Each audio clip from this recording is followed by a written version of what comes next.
오늘 기도하신 박희원 집사님, 한금자 집사님은 지금 상중이십니다. 그래서 코로나 때문에 아버님의 병환이 위중하여 중국에 들어가려고 했는데 여러 가지 상황이 여의치 못해서 못 들어가게 됐고, 그 와중에 아버지가 소천을 하셔서 굉장히 상중에 계시지만 또 기도 순서를 감당함으로 믿음의 본을 또 보였습니다. 여러분 같이 기도로 위로해 주시고, 또 하나님께서 그 과정에 제가 짧게 이야기를 들었습니다마는 예수 믿는 분들이 그 전날 와서 함께 예배도 드리고 또 영상으로 우리 한 금자 집사님이 건면하고 그렇게 해서 그 자세한 내막은 잘 모르지만 주님 은혜 가운데 또 인도하여 주신 바가 있다고 믿습니다. 그래서 하나님 위로하심이 크게 임하기를 되고, 또 다녀오셔야 하겠지만은 가고 오는 모든 가정에 주님께 지켜주시기를 바랍니다. 예. 그리고 제가 물가자로서 이야기한 게 아니고요. 강인이 세인이 하고 소명이 어디 가는지 찾고 있습니다. 제가 지금 전화 안 받아요. 예. 아 그렇구나. 그래서 오늘 좀 설교하고 연관돼서 잡아왔으면 싶어서 집에 갔어요. 그렇구나. 공사가 다 망하셔서. 예. 예배 시간에 어떤 젊은 청년이 여름이니까 요거를 입고 왔대요. 이렇게 여기까지는 가렸는데 여기를 실종시킨 배꼽티라 그러죠.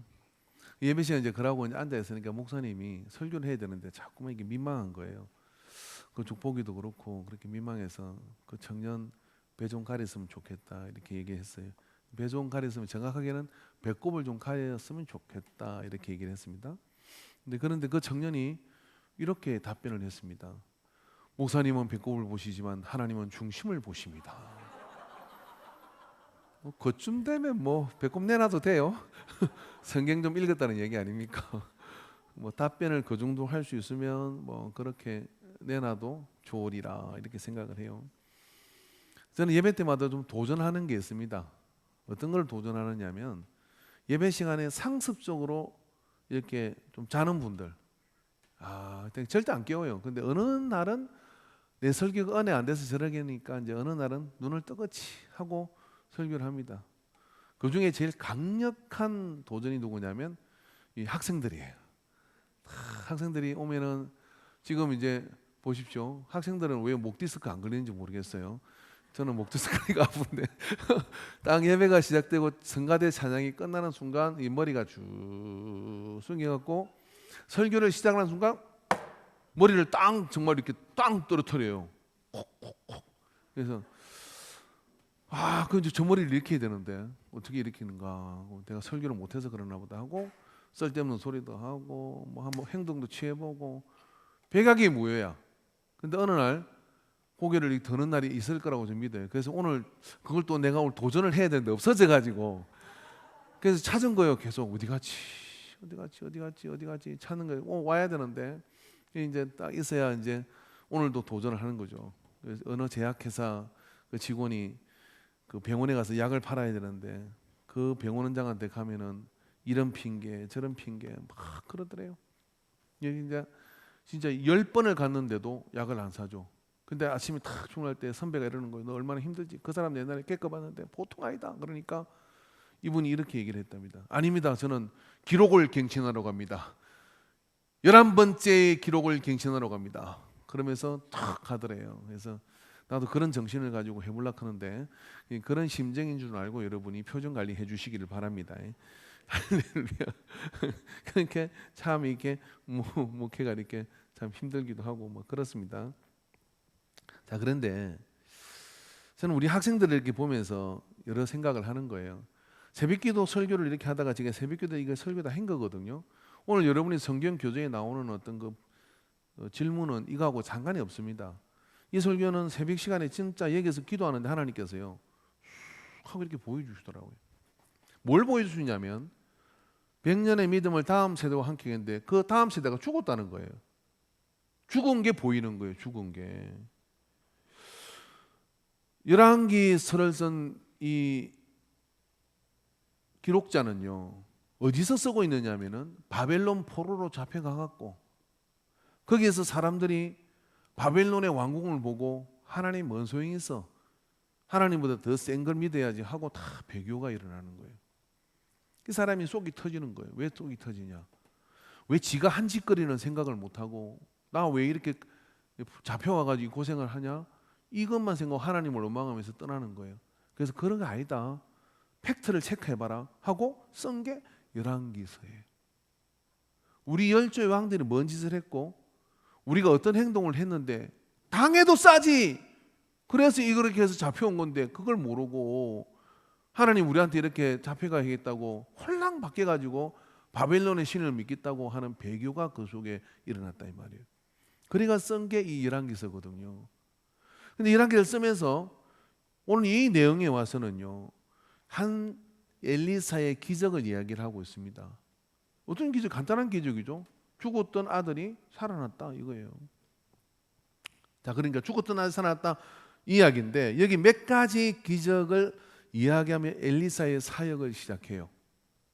열왕기서를 쓴 기록자는 이런 능력의 말씀과 종이 있는 그 시대를 지나며 이런 죽은 아들도 살리는 그런 선지자가 여기 있는데 왜 우리는 요 모양 요 꼴로 와가지고 하나님을 제대로 믿지 못하고 포로 생활로 잡혀와서 일하고 있나?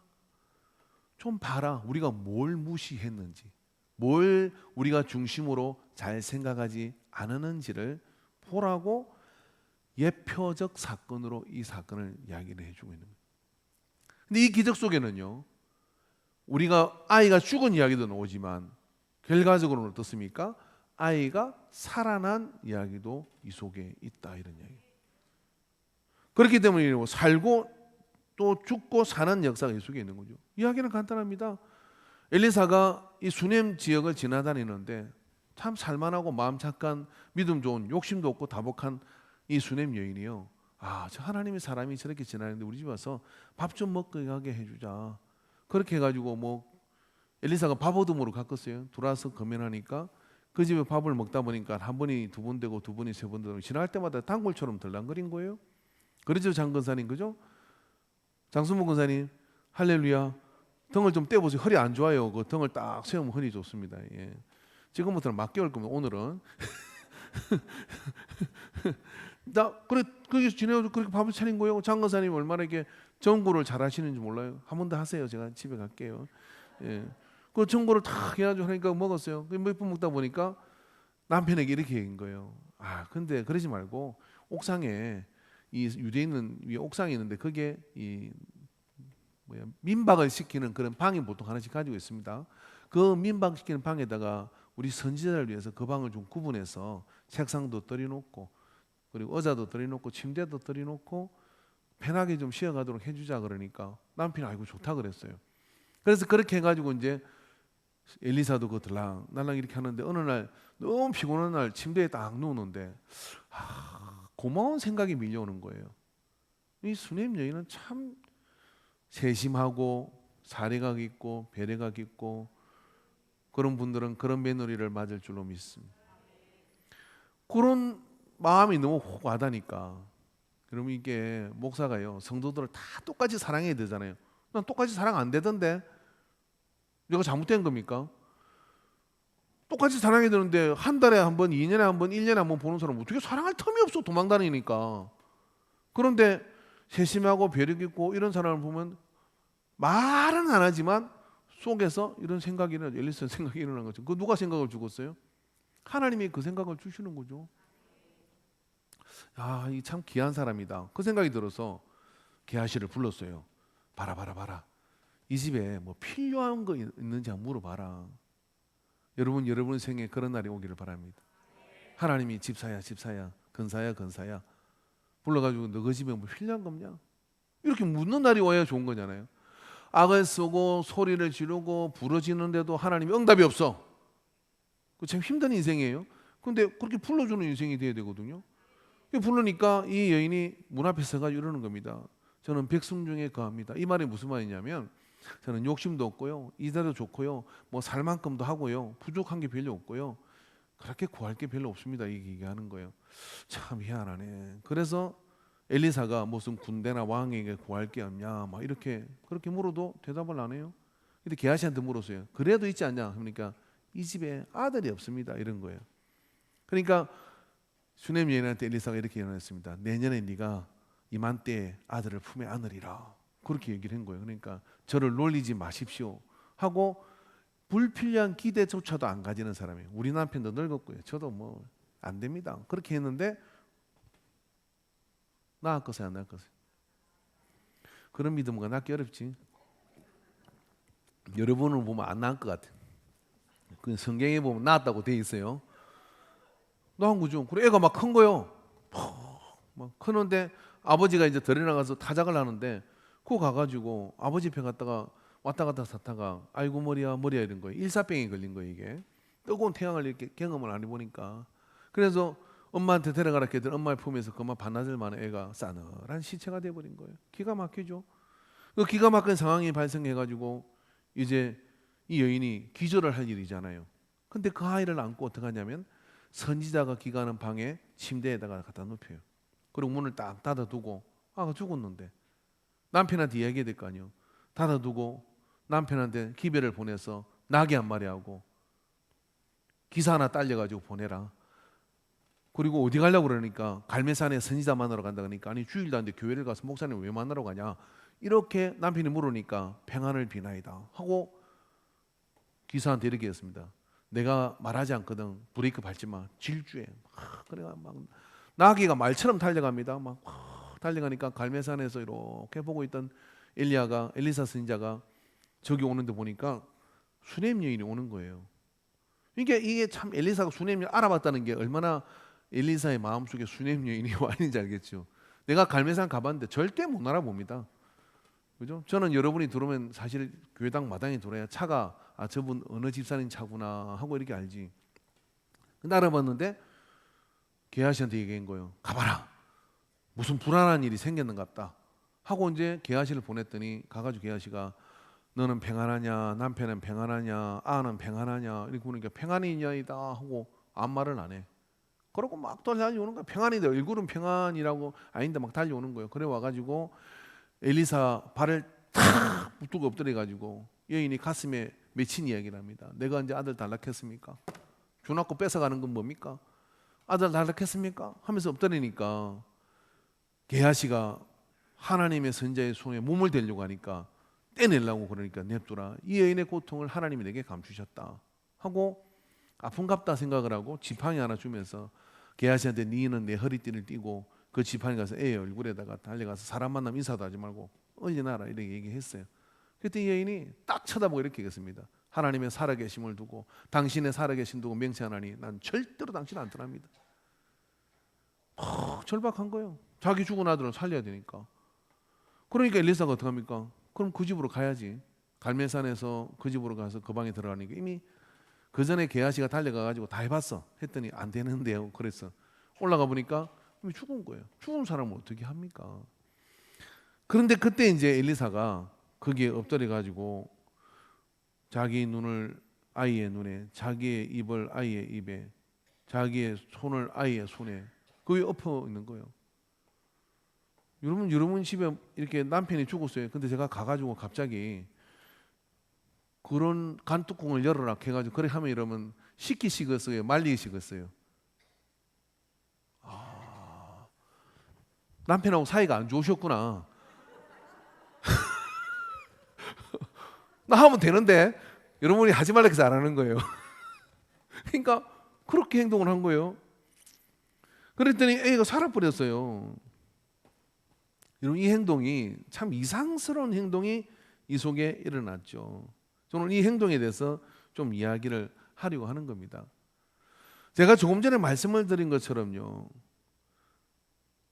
내 아이가 죽었다는 것을 인지한 엄마가 평안을 선포하고 선지자의 무릎에 엎드려서 하나님의 살아계심을 두고 당신의 살아계심을 두고 내 아이를 살리지 않고는 당신과 떨어지지 않겠습니다라고 이렇게 말을 했다는 거예요. 여러분 성경에 예수님께서는 살아서나 죽은 자가 있고 죽었으나 산 자가 있다고 얘기를 합니다.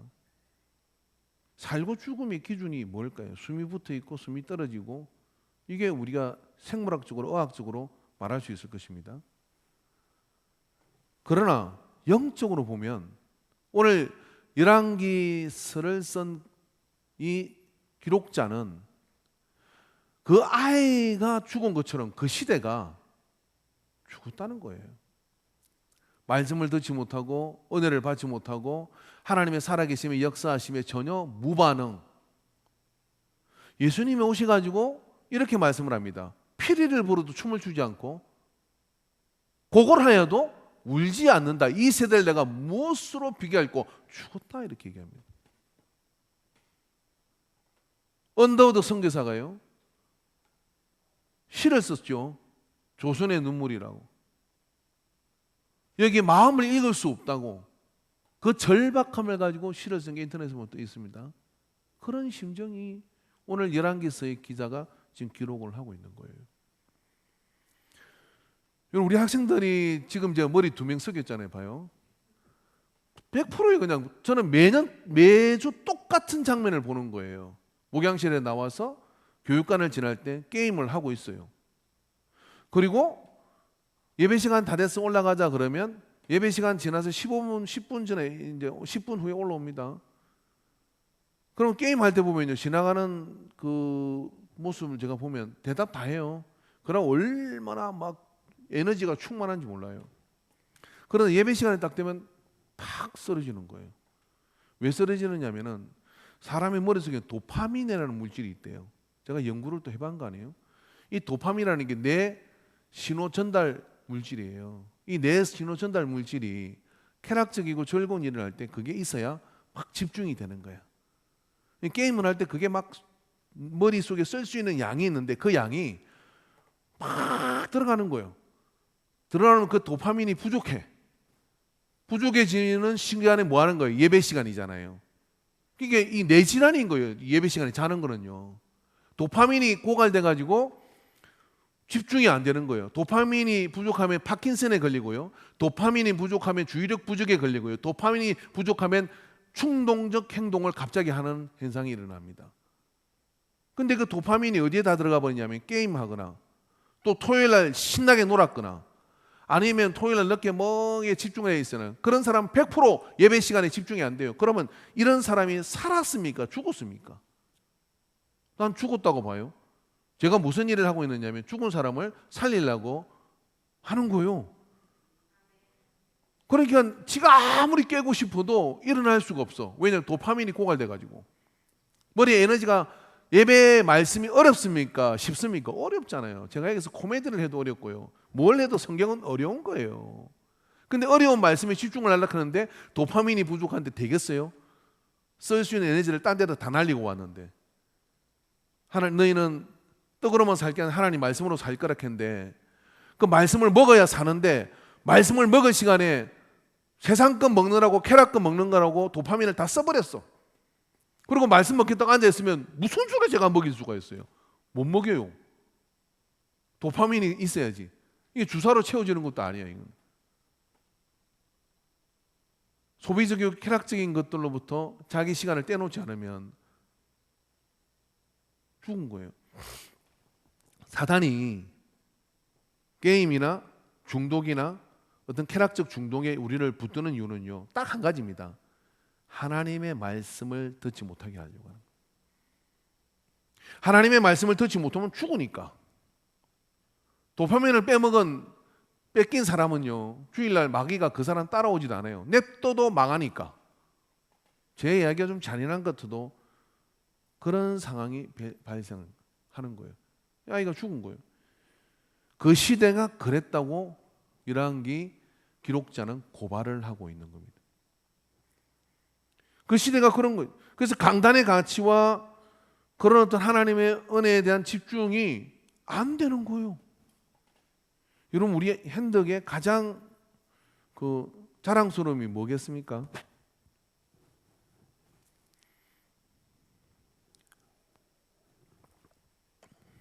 저만 말하니까 힘드니까 오늘 15분 설교하고 마치려고 했는데 좀 어렵겠네요. 여러분 표정 보니까. 현덕을 이렇게 들여다보면요. 사람들이 이런 이야기를 해요. 아니 이 좁은 동네 교회가 왜 큰 건물 교회가 3개나 있습니까? 이렇게 해요. 이 교회가 참 신기한 게 저쪽에서 오면 우리 교회 한 교회로 보입니다. 나머지 뒤에 있는 십자가는 우리 교회 십자가로 보여요.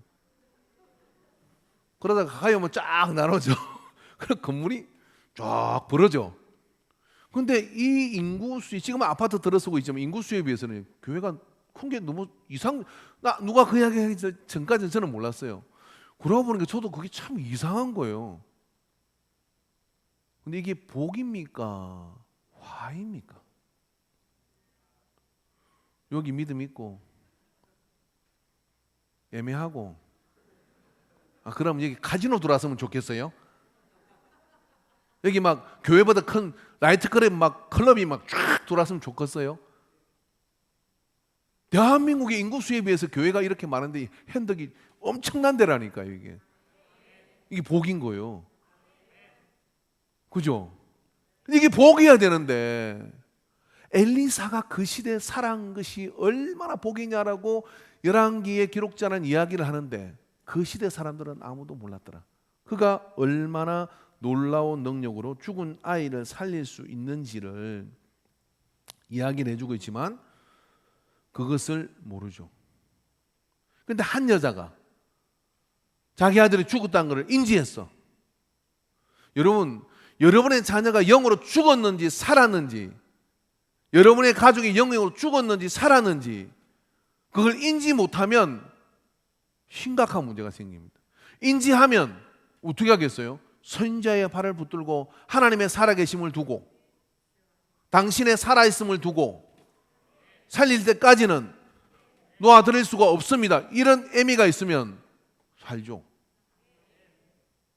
그러면 애만 죽었겠어요? 어른도 영이 죽어 시체 놔두는 거 있습니다. 제가 보면 그런 상황 속에 우리가 10월을 맞아요. 그래서 우리가 깨어나야 됩니다. 이 시대가 지금 정신 못 차리고 있을 때가 아니거든요. 매일 하던 행동 계속하고 하던 행동 계속하고 이게 아니라 믿음이라는 것은 올라가는 것이고 변화를 경험하는 것이고 하나님 역사에 도전하는 것이거든요. 그런 도전의식을 가지고서 이렇게 살아 꿈틀거리면요 그 가운데 하나님께서 또 반응을 하시고 역사를 해주시게 되거든요. 그런 역사 가운데 우리가 지금 100년의 믿음을 다음 세대와 함께라고 주제를 이렇게 세우고 있는 거예요. 이 죽은 아이를 이제 엘리사가 그 위에 포개고 올라가니까 이 이상스러운 행동은 상식적으로 납득되지 않은 겁니다. 미국의 어떤 목사님이 한인 목회를 갔다가 거기에 집사님이 우리 딸 좀 설득해 주세요. 그래서 딸하고 공원에서 얘기를 하다가 딸이 일러가지고 막 욕하면서 가니까 손을 딱 붙들고 딸 손목을 딱 잡았어. 집사님 딸. 그때 딸이 전화를 했어요. 경찰에다가 성추행. 그래가지고 경찰에 왔는데 형량이 몇 년 떨어졌는데 30년 떨어졌어요. 30년. 애누리 없이. 그래 한인사에서 이분이 미국 온 지 얼마 안 돼가지고 문화를 몰라서 그러는데 한국에서는 그럴 수 있다. 목사님이 설득하려고 뭐 손목을 잡을 수도 있고 뭐 그럴 수 있다. 공원에서 공개된 장소에 그랬는데 그게 어떻게 그럴 수 있냐. 막 소송해가지고 3년인가 행 들어가지고 3년 살았어요. 미국 가서는 저 목회 안 합니다. 아이들이 얼마나 죽었느냐면 예배 시간에 자는 거는 이쁜 거예요. 수업 시간에 우리 집사님 애 하나가 이야기하대. 30명 중에 3명 빼고 다 자. 고기를 탁 쳐박고 선생님이 안 껴. 이번에 영상에 보니까 어떤 놈은 팬티만 입고 우통 다 벗고 또 앉아 있어요. 어떤 애는 강대상에 와가지고 여기 교단에 와가지고 선생님 수업하고 여선생 수업하는데 밑에서 누워가지고 일하고 있어요. 와, 저는 선생하는 게 천만다행인 것 같아요. 학생회를 인도하다가 6놈이 앉았는데 내가 설교를 하면 또 말을 하고 내가 가만히 쳐다보면 가만히 있다가 설교하면 또 말을 해요. 6놈이 앉았는데 100명 앉은 게 아니고 내가 그날 목회 끝내려고 그랬어요. 신발 벗어가지고요 던져버렸어요. 내가 너 나가. 지금은 그래 안 합니다. 정말요. 죽었어요. 살아있어도 죽은 거예요. 지금 지들 이야기하는데도 머리 안 들잖아요. 이런 상태예요. 도파민이 부족하니까. 어찌 살릴 수가 있습니까? 선지자 엘리사는 죽은 아이의 얼굴에 몸을 포개고 입을 죽은 시체에다가 갖다 대요. 여러분, 엘리사가요, 열왕기하 13장 20절 21절을 보면요, 말씀 띄워보죠. 같이 한번 읽읍시다. 엘리사가 죽으니 그를 장사하였고 해가 바뀜에 모압 도적대들이 그 땅에 온지라 마침 사람을 장사하는 자들이 그 도적대를 보고 그의 시체를 엘리사의 묘실에 들이던짐에 시체가 엘리사의 뼈에 닿자 곧 회생하여 일어섰더라. 엘리사가 얼마나 능력, 죽은 지 1년 됐는데 뼈가 바싹 말랐는데 거기다가 죽은 시체를 던졌더니 뼈에 시체가 닿으니까 펄떡 일어나가 살아나요. 근데 그 엘리사가요, 이 아이 살리자고 입에 입을, 눈에 눈을, 손에 손을 왜 그랬겠어요? 이 속에는 영적인 이유가 있고, 이 시대가 죽은 사람들, 영이 죽어가지고 피폐해진 영혼들이 살 길은 딱 한 가지라는 것을 우리에게 가르쳐 주고 있습니다. 사람은 진흙 덩어리입니다. 하나님의 생기가 떠나면 진흙 덩어리예요. 진흙은 아무것도 할 수 없어요. 창세기 2장 7절에 보면 여호와 하나님이 땅의 흙으로 사람을 지으시고 생기를 그 코에 불어넣으신 사람이 생명이 되니라 그랬어요. 이게 사람이 예배를 드릴 수 있으면 예배에 집중하지 못하고 예배에 이렇게 말씀과 이런 것들에 집중이 안 되는 사람은 어떤데? 진흙으로 돌아갔기 때문에 그래요. 그 진흙은 다시 뭐냐면 생기의 부음을 받아야 되거든요. 그 생기의 부음은 어디서 일어나느냐면 예배 시간에 말씀과 찬양과 기도를 통하여 내가 영적 존재인 것을 입술하는 선지자의 입술을 통하여 그 생기가 그 귀로 들어가고 아멘으로 하다 보면 들어가고, 그래서 깨어나야 사람이 생명이 되는 건데, 그걸 안 받으니까 어떻게 되냐면 진흙으로 그냥 누워 있는 거예요. 자리만 채우고 있는 진흙으로 누워 있는 거죠. 어른이든 애든 다 똑같아요. 그래서 어떻게 하냐면 엘리사가 죽어버린 애의 입에다가 자기 입을 갖다 대고 뭐 했겠습니까? 옹기를 집어넣고 생기를 인공호흡 하듯이 옹기를 집어넣고 생기를 집어넣는 거죠. 마귀는 여러분이 예배 시간에 아멘하지 못하도록 입을 꾹 다물게 합니다. 그러나 여러분이 이 귀를 쓰고 아멘을 하면 생기가 들어가면서 그 하나님 말씀이 내 안에 역동력과 운동력을 가지면서요, 하나님의 역사를 이룰 수 있는 힘이 그 속에서 생기게 돼요. 그게 영적인 원리입니다, 여러분. 오늘 좀 신비한 이야기 좀 합시다. 그런 거예요. 그래서 그렇게 아멘을 하다 보면 어떻게 되느냐면 내가 말씀을 보는 시야가 달라지고, 내가 인생을 보는 시야가 달라지고, 삶을 보는 시야가 달라지고, 이게 변화가 계속되어 가는 게 성도지. 옛날에 했다고 해서 멈춰 있거나 아니면 뒤로 거꾸로 자빠지거나 이러면 이거 망하는 거예요. 죽은 거예요.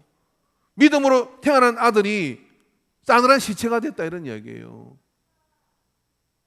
지속적 하나님의 말씀 앞으로 나가는 그 은혜가 그 속에서 있어야 돼요. 그래서 여러분, 그런 믿음을 가지고 아이의 입술에서 언어가 달라지고 믿음이 그 속에 고백되어지는 역사를 이루도록 해야 되는 거죠. 그럼 어떻게 되느냐? 에스겔서 37장 3절에 10절 말씀을 읽어봅시다. 시작. 그 위에도 같이 읽으세요.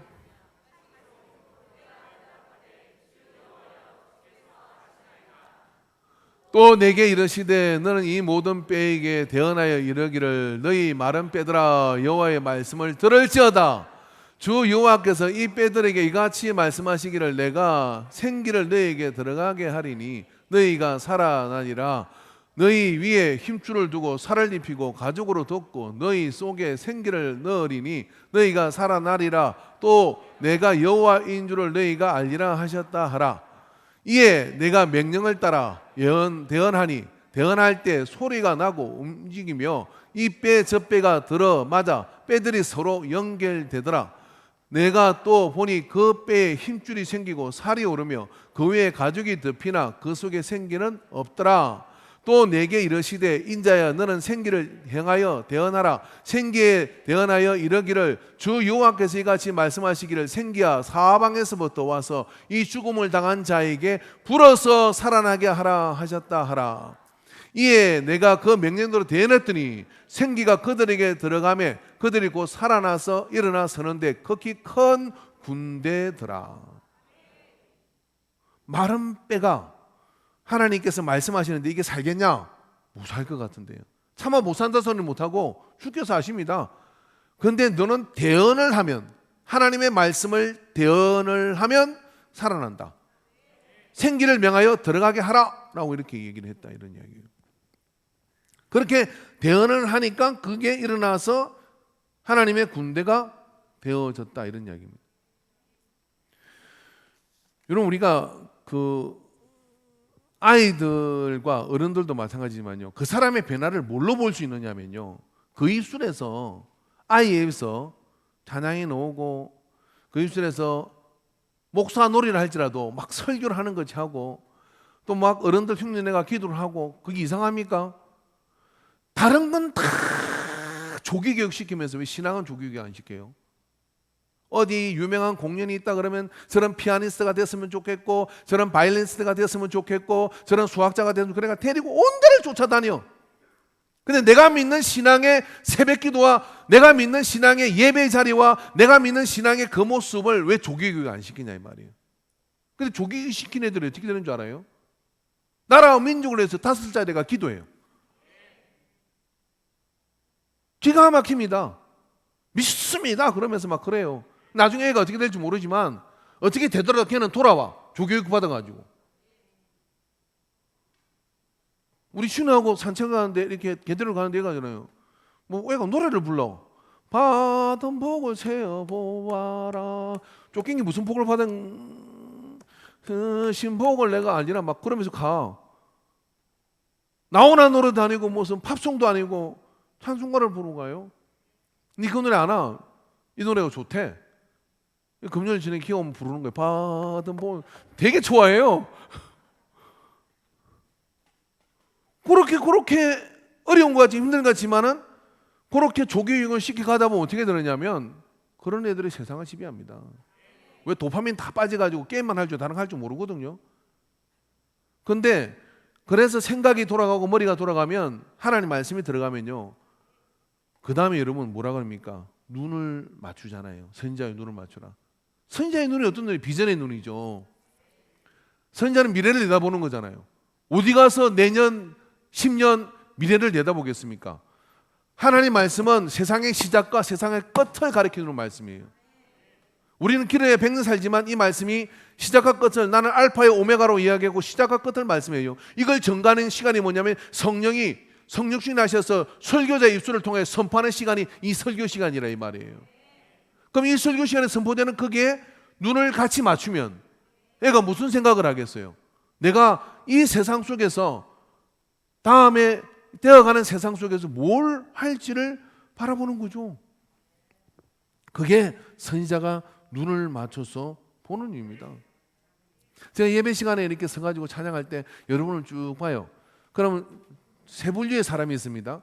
이렇게 보면서 눈으로 저 왔어요 이렇게 인사하는 분이 있는가 하면, 나 쳐다보나? 이런 분이 있고, 또 한 사람은 어떤 사람이냐면 아무 상관없어요. 안 쳐다봐요. 초지일간 안 쳐다봐. 뭐 주보도 보고 뭐도 보고 눈 한번 맞출 시간이 없어요.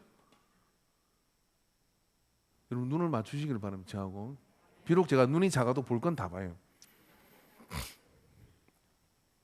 성해면에서 목회할 때 김준홍 목사님이 부흥회 연합집회 부흥회 강사를 모셨는데 오다가 차 사고 나가지고 갑자기 못 오신다는 거예요. 트럭 밑에 들어가서. 그래서 급주에서 감리교 목사님 한 분을 불렀는데 그 감리교 목사님이 좀 부담스럽겠죠. 와가지고 딱 붕어처럼 생겼어요. 쌍꺼풀도 끼고 입술도 붕어 입술이야. 그런데 첫 시간에 뭐라 했냐면 부담되게 이러는 거예요. 여러분 저를 잘 보십시오. 이번 3일 동안 은혜를 받으시려면 눈을 저하고 맞추세요. 입을 저하고 맞추세요. 제가 말씀하면 아멘 하시고, 귀를 저와 똑같이 맞추세요. 근데 다 좋은데 입을 맞추는데 붕어이까지 생긴 거예요. 그래서 부담스러워. 그 뒤로 그 양반 얼굴을 못 잊어버려. 근데 이 말씀을 보면서 그 양반의 생각이 나요. 그리고 3일 동안 큰 은혜가 임했습니다. 말씀을 듣는 게 무슨 귀로 듣는 것 같습니까? 나 딴짓에도 귀는 다 들어요. 택도 없는 소리. 머리는 그렇게 두 가지를 하지 못해요. 눈을 집중시키고요. 하나님 말씀에 반응을 보이고 아멘을 하고요.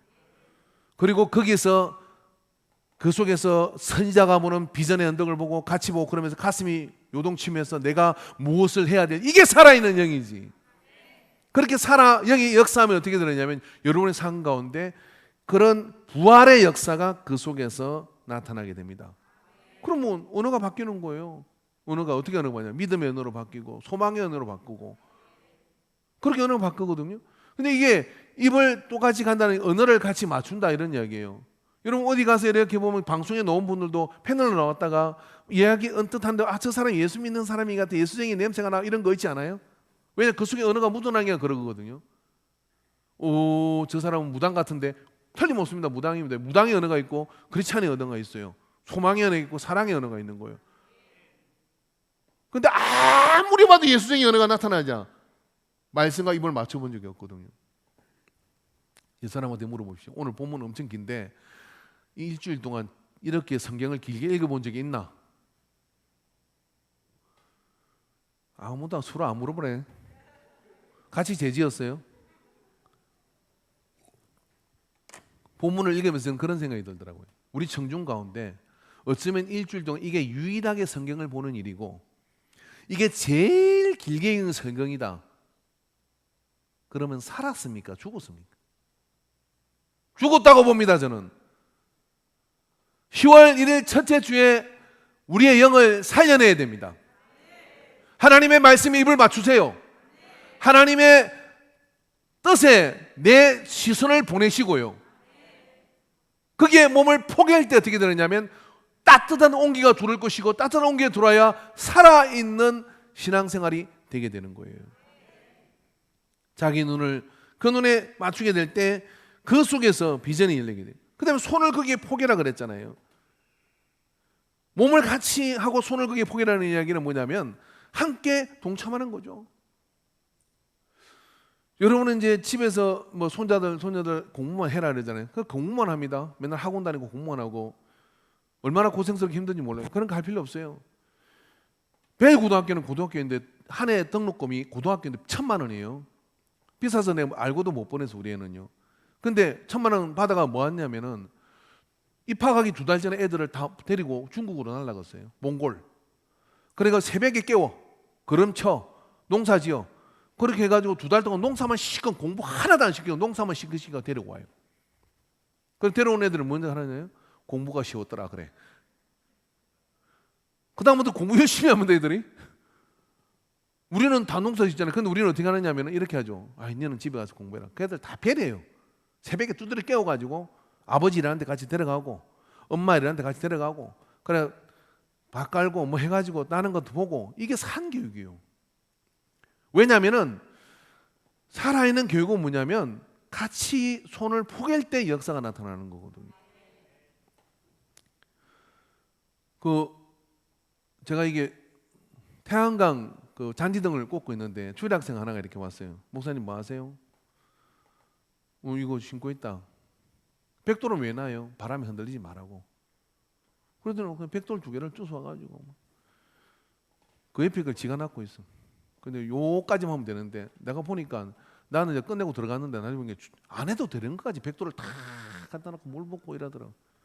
이완이 그냥 옛날부터 그러세요. 오늘도 예배당에 들어가지고 주일학교 드럼치고 있잖아요. 다 애들 보고 다 쳐다봐서. 근데 이한이만 탁 쳐다보고 이러는 거예요. 이한이 나보고 싱긋 웃는 거예요. 나 얘기 왔어요. 살아있네요. 눈을 맞추고 손을 포개고 같이 일을 하고 그게 가족이고 그게 영적인 삶의 역사죠. 그런 역사가 일어날 때 여러분 우리에게 다음 세대가 있는 겁니다. 교회의 미래가 있는 것이고 국가의 미래가 있는 것이고 복음의 미래가 있는 거죠. 지금 큰일입니다. 8년 후면 우리는 초고령 사회로 들어간대요. 전 세계에서 제일 빨리 들어가는 거래 이게. 우리는 뭐 걱정이다 하면 아무도 애 안 낳잖아요. 그러니까 초고령 사회로 들어가는 거예요. 그럼 교회는 그럼 초고령 사회에서 따로 떨어져 있습니까? 안 그렇거든요. 정은아 빨리 시집 가서 애 낳아라. 네가 애 낳으면 너 80까지 그거 계속 하고 있을 수 있다. 진짜요? 성가대 은퇴 못합니다. 누가 돌아야지. 다음 세대가 죽어 있으면 안 되는 거예요. 살려야 되거든요. 자, 엘리사가 말은 빼도 자기한테 부딪히면 살아났는데 엘리사가 이 아이를 살리려고 이렇게 힘을 썼어요. 그게 절박한 의미가 있었고요. 거기에 그 가치와 진중성을 알고 온 몸을 보탠 선지자가 있어요. 애 하나 살리는 게 이렇게 힘들어요. 내년 연초가 되면은요, 내년 연초에 주일 학생들 그리고 학생들까지 포함해서요, 내년 연초는 통합 예배를 드릴 겁니다. 그 통합 예배를 드리는데 어떻게 드렸냐면은 한 명씩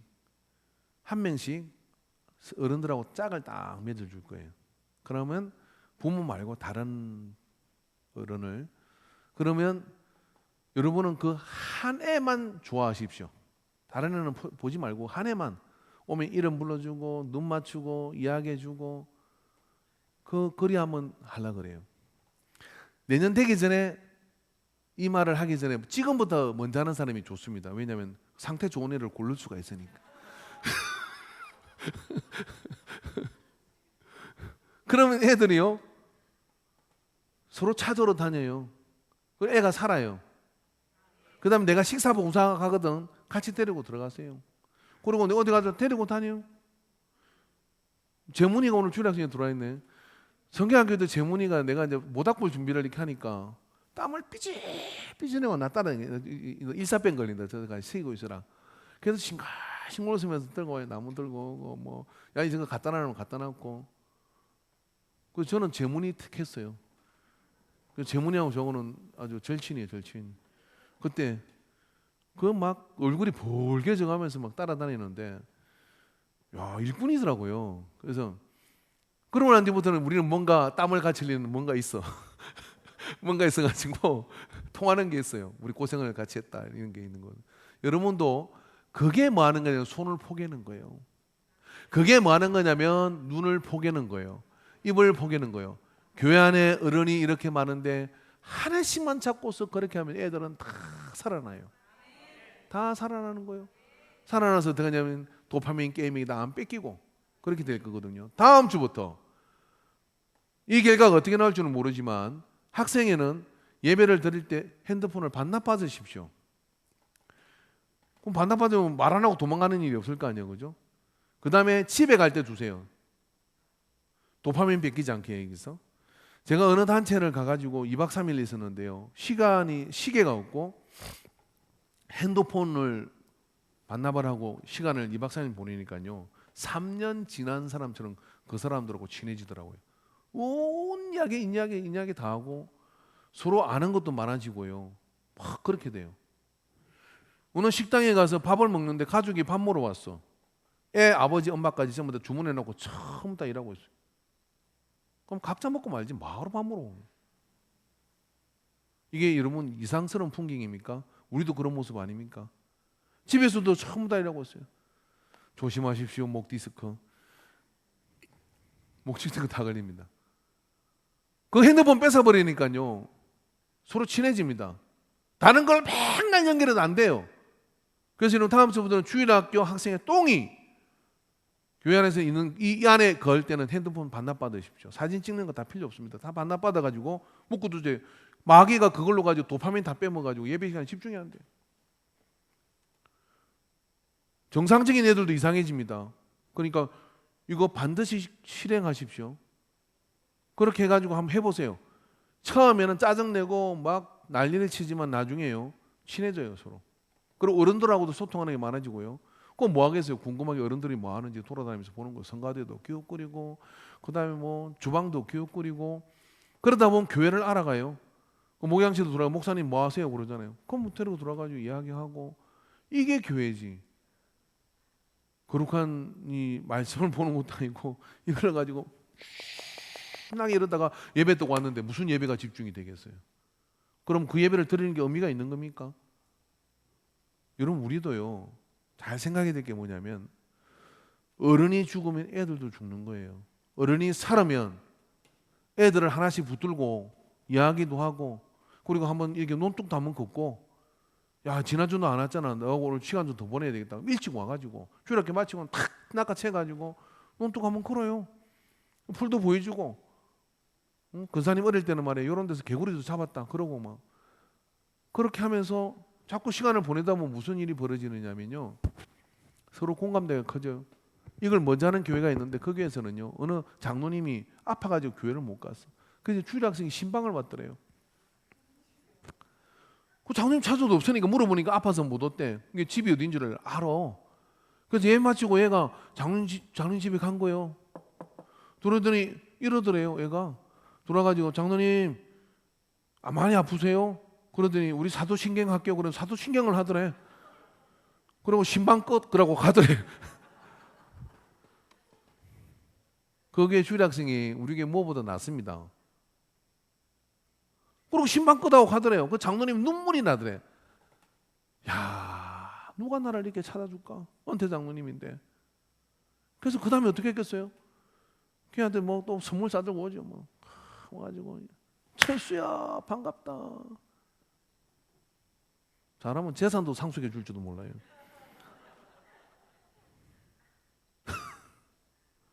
살립시다. 눈을 맞추고 입을 맞추고 손을 포개 가지고 아들 살립시다. 할렐루야. 예. 기도합시다. 100년의 믿음을 다음 세대와 함께 이 다음 세대의 상황을 우리가 직시하게 하여 주시옵소서. 주님, 사망의 그늘이 온 세상을 아이들을 덮고 있습니다. 교육 현장도 무너졌고 교회 교육도 정말 벽에 부딪혀 있습니다. 이제 우리가 팔을 걷어붙이고 아이의 눈을 맞추고 아이의 입을 맞추고 아이의 손을 포개서 몸으로 내가 받은 은혜가 그 속에 드러내지기 위해서 나아가는 우리가 되게 하여 주시옵소서. 애들만 죽은 게 아니라 어른도 진흙덩어리로 돌아가서 아무 감흥, 감동, 도전을 받지 못하는 많은 영혼들이 있습니다. 심지어는 교회를 나오지도 못하는 그런 영혼들도 있습니다. 이제 아버지 하나님 살리려고 하다가 같이 살아나는 역사가 있게 하여 주옵소서. 하나님을 기쁘게 하는 그 믿음의 예배 공동체가 되도록 역사하여 주소서. 예수님의 이름으로 기도합니다. 아멘.